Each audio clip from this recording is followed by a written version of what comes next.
Silenced at home the day my parents chose a stranger over me. This is a story about parental negligence and how silence slowly stole my innocence. My parents never neglected me financially. I had everything money could buy: expensive gifts, a beautiful home, and comfort beyond my age. But emotionally, I didn't exist. They were never there to listen, never present when I needed them most. And that absence ruined my life. I hope you listen to my story and learn from it. My name is Chizzy, and everything began to fall apart shortly after my 15th birthday.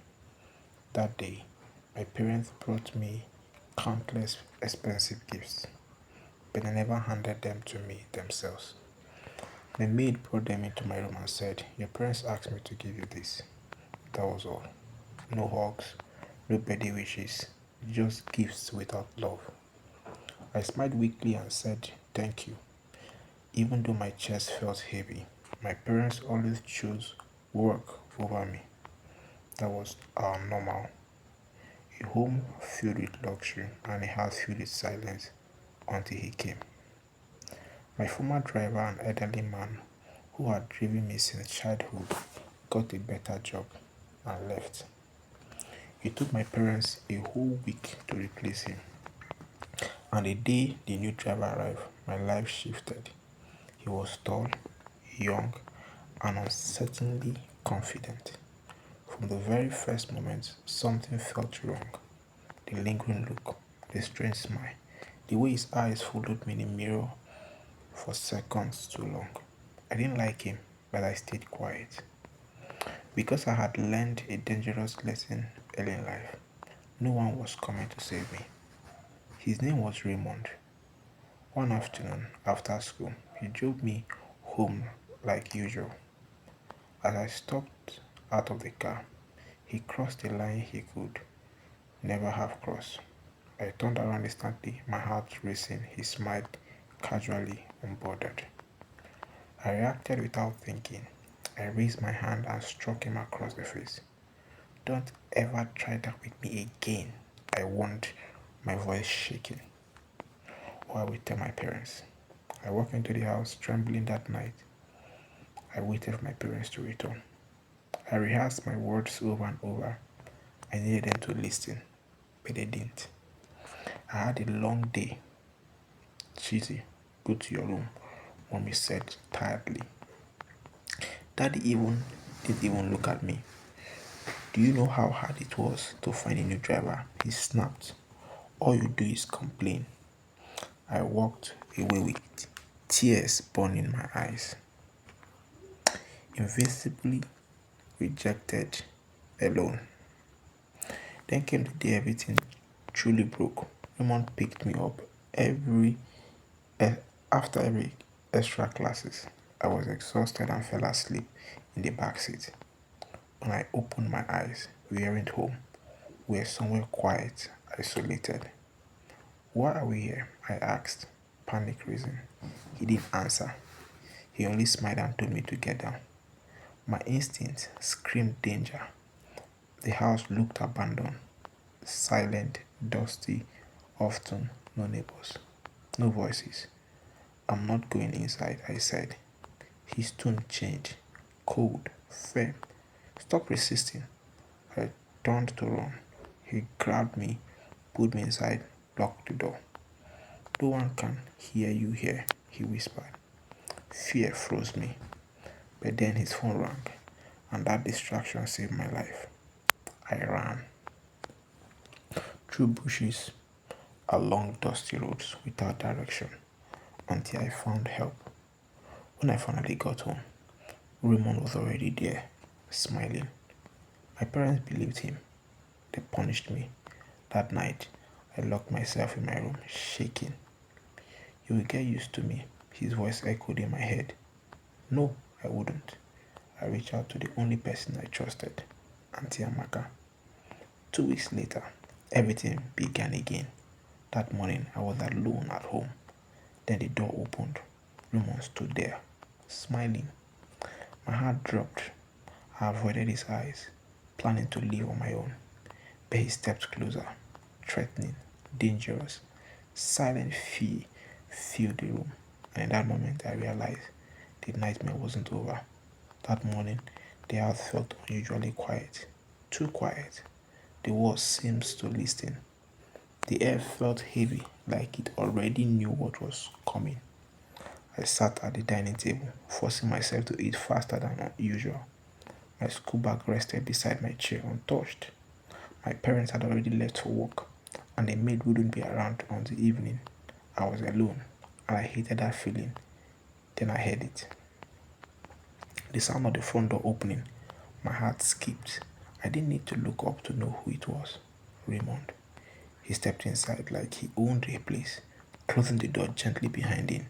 That same smile sat on his lips, the one that never reached his eyes. Long time, he said softly as we were old friends. I kept my head down, pretending he didn't exist. My hands shook silently as I held my spoon.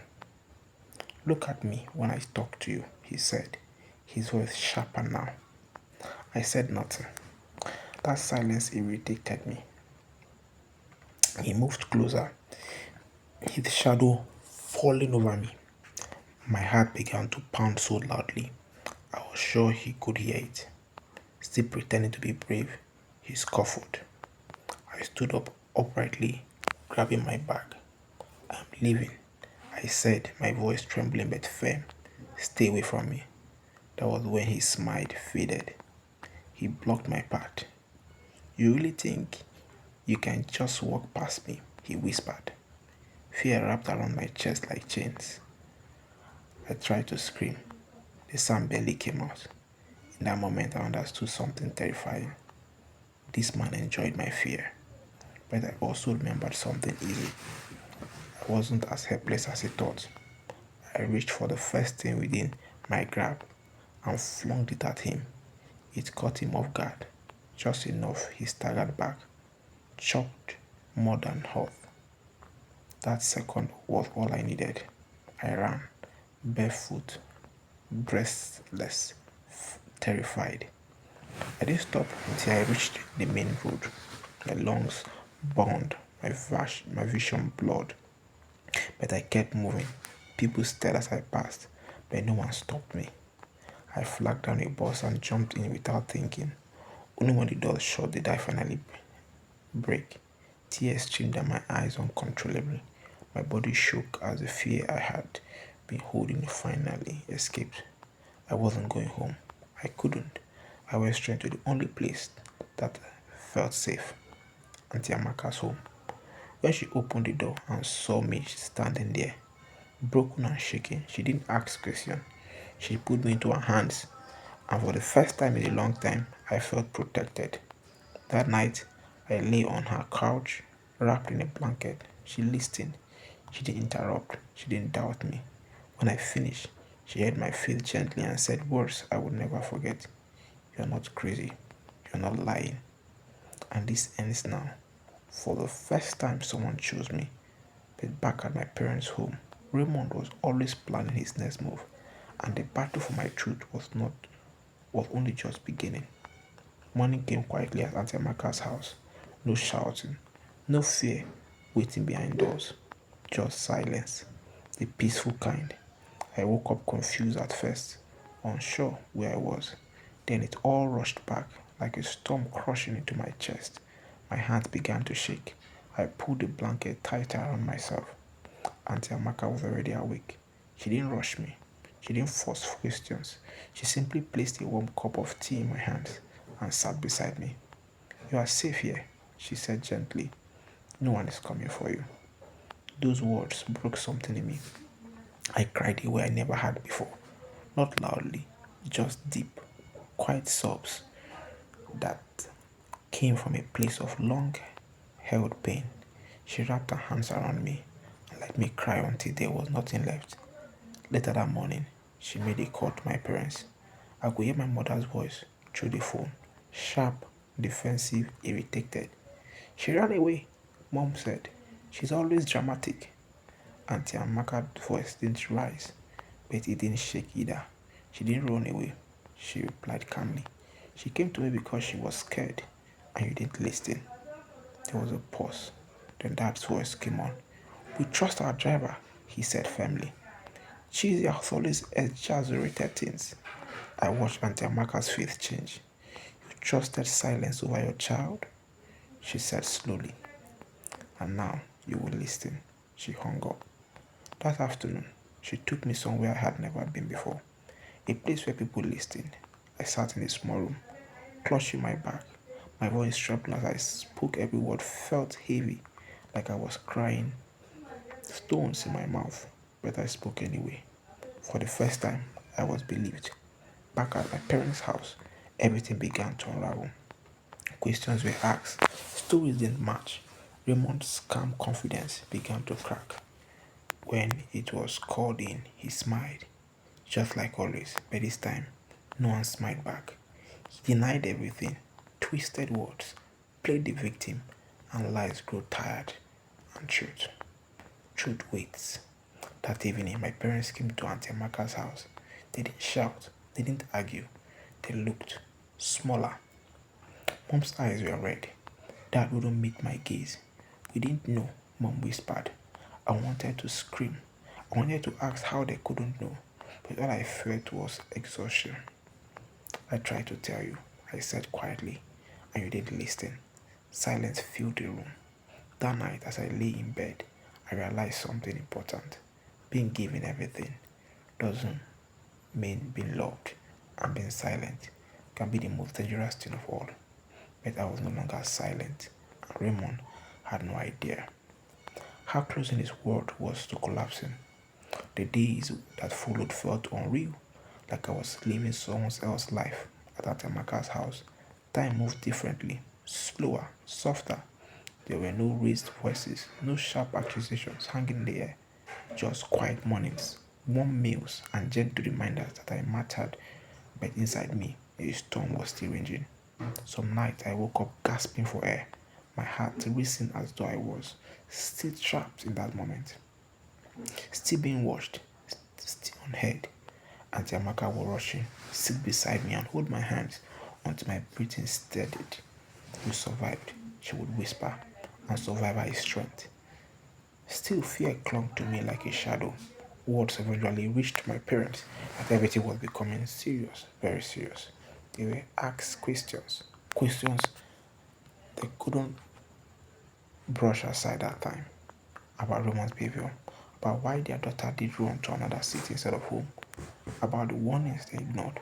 For the first time, they were forced to look inward. My mother came to me to see me alone one afternoon. She stood at the doorway, hesitant. The woman who once seemed so powerful now looked fragile. I didn't know. She said again, her voice breaking. I really didn't. I looked at her for a long time before answering. Not knowing wasn't the problem, I said quietly. Not listening was. She broke down then, covering her face as years of guilt spilled over out in silent sobs. I watched her cry, unsure of what I felt. Anger, pity, or simple emptiness. Healing, I learned, isn't instant. Forgiveness doesn't arrive on command. Meanwhile, Raymond's marks was slipping. People began to talk. Whispers spread. Stories on surface.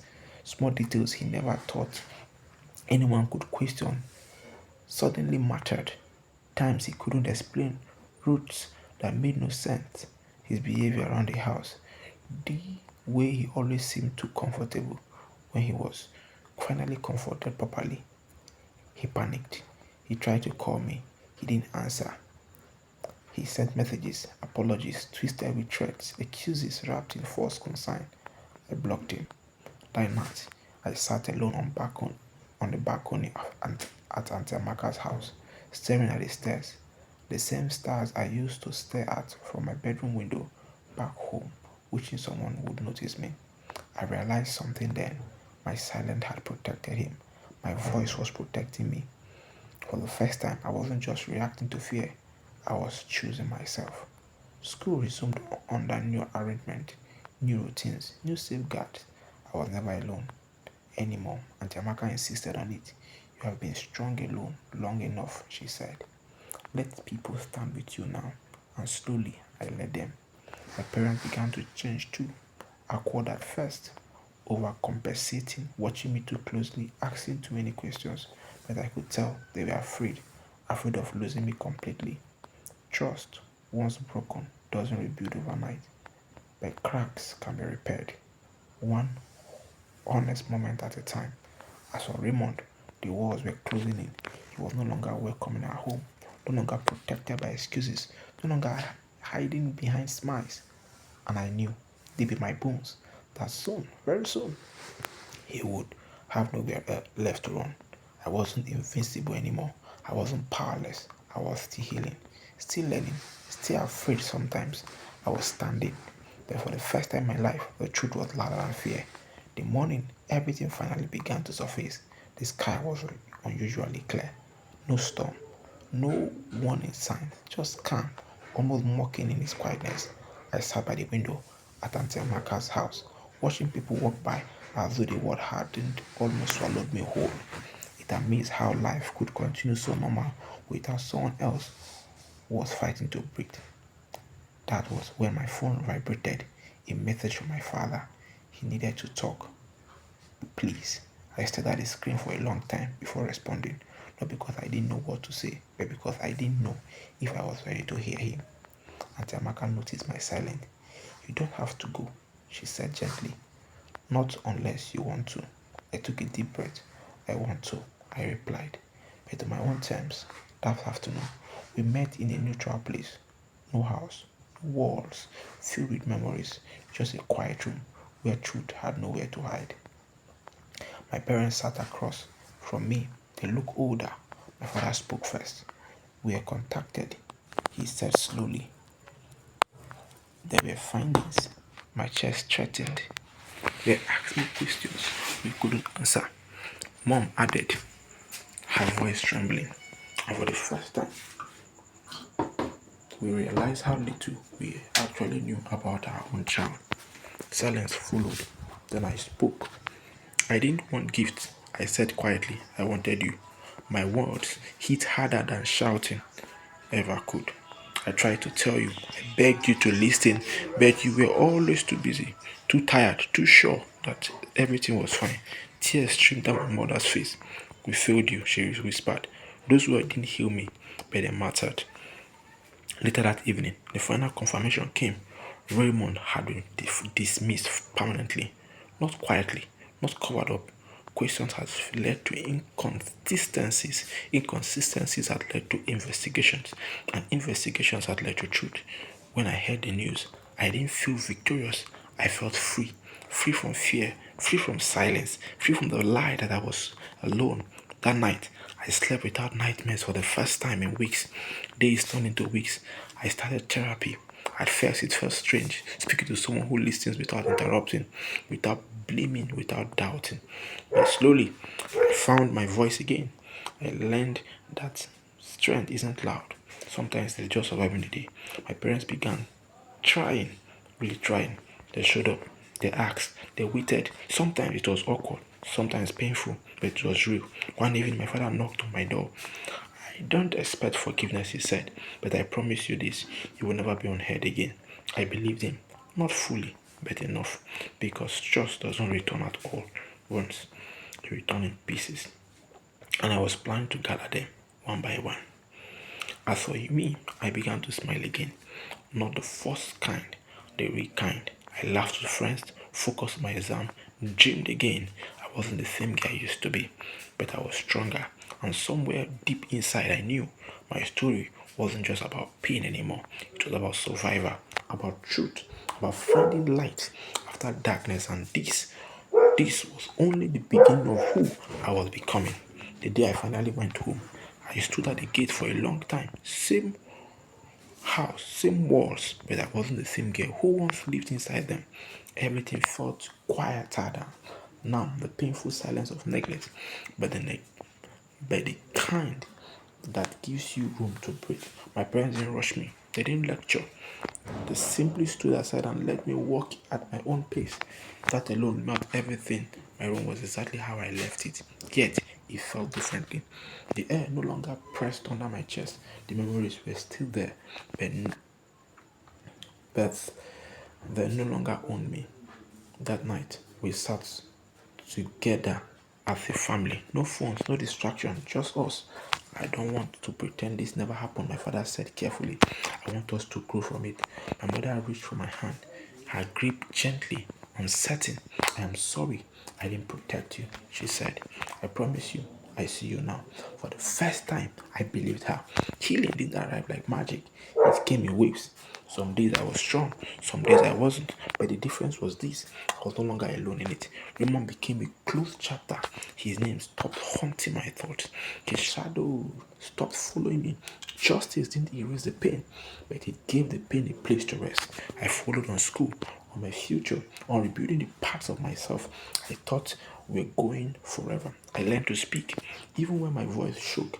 I learned that silence protects the wrong people. And truth, no matter how quiet, always finds a way to rise. On the day I finished my exam, I stood outside under the sun and smiled, not because everything was perfect, but because I survived, because I was still standing, because I had learned something powerful. Love isn't money, care isn't convenience, and listening can save a life. If you are hearing my story today, let it remind you: pay attention, listen, believe. Sometimes all someone needs is to be heard. The end. Thank you. If this story touched you, if it opened your eyes, or reminded you of something important, please don't scroll away. Like this video so this message can reach someone who needs it. Share it. You never know who might be suffering in silence right now. And subscribe to this channel for more real, impactful stories that speaks truth, healing, and awareness. Most importantly, drop a comment below and tell me, what lesson did you learn from this video? Your words might encourage someone else. Your voice might help someone feel seen. And together, we can make sure stories like this are never ignored again. Thank you for listening and do have a blessed day ahead. Thank you and bye bye.